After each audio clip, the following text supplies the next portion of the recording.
Zigenza okubeera ssaawa 3 ez'okumakya nga beegwanyiza ebifo eby'enjawulo ku mutendera gwa gavumenti ez'ebitundu mu disitulikiti ey'e Wakiso batandise okutuuka okukakasibwa akakiiko k'ebyokulonda. Okusinziira ku nteekateeka bw'ebadde olwaleero abaagala obwa kansala bwa disitulikiti obwa munisipali ey'Entebbe ne Makindye Ssaabagabo be basunsuddwa ate enkya aba munisipali ey'e Nansana n'Ekira nabo bagoberere.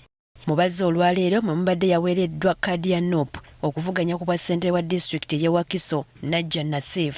Ono asoose kusima kibiina kye ki NOP okumwesiga n'akakasa nga bw'agenda okweyambisa obumanyirivu bw'afunye nga ye sipiika wa disitulikiti ey'e Wakiso okukola ku bizibu ebiruma abantu.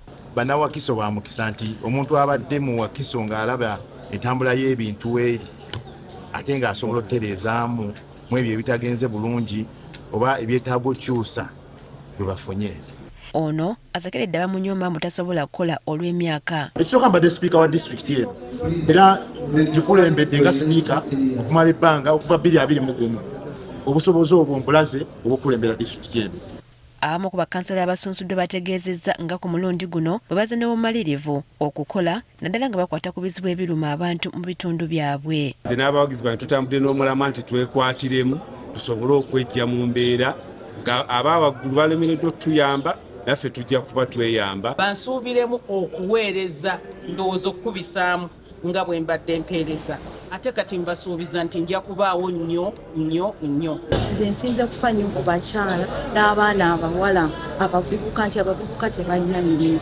Ku mulembe guno nga ab'oludda oluvuganya gavumenti basimbye Nakakongo mu Wakiso waliwo banna NRM abeesoboddeyo okwesimbawo era oluvannyuma lw'okusunsulwa bategeezezza ng'ebitundu byabwe bwe bibadde byadobonkana okuba lwe byatandika okulemberwa ab'oludda oluvuganya.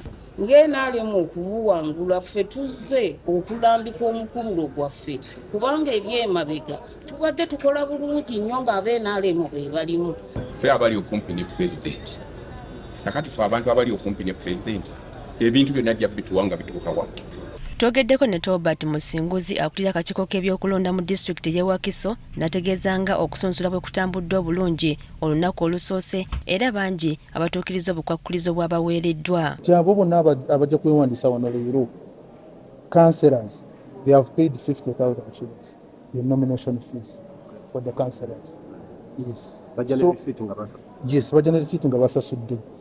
So we verified on farm 1 nti we registered voter.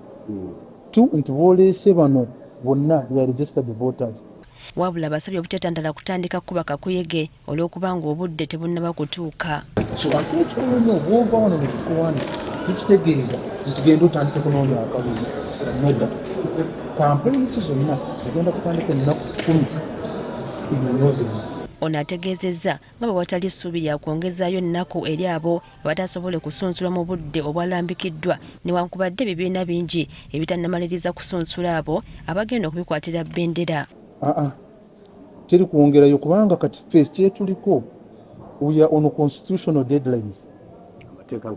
Amateeka nga bwe wakola ki zino ennaku eziriwo tugoberera roadmap kubanga okulonda kusinziira ku ssemateeka wa Uganda kuteekwa kubeerawo between January and February. Enteekateeka y'okusunsula abaagala obukulembeze ku mutendera gwa local government oba gavumenti ez'ebitundu zakomekerezebwa nga 25 omwezi guno.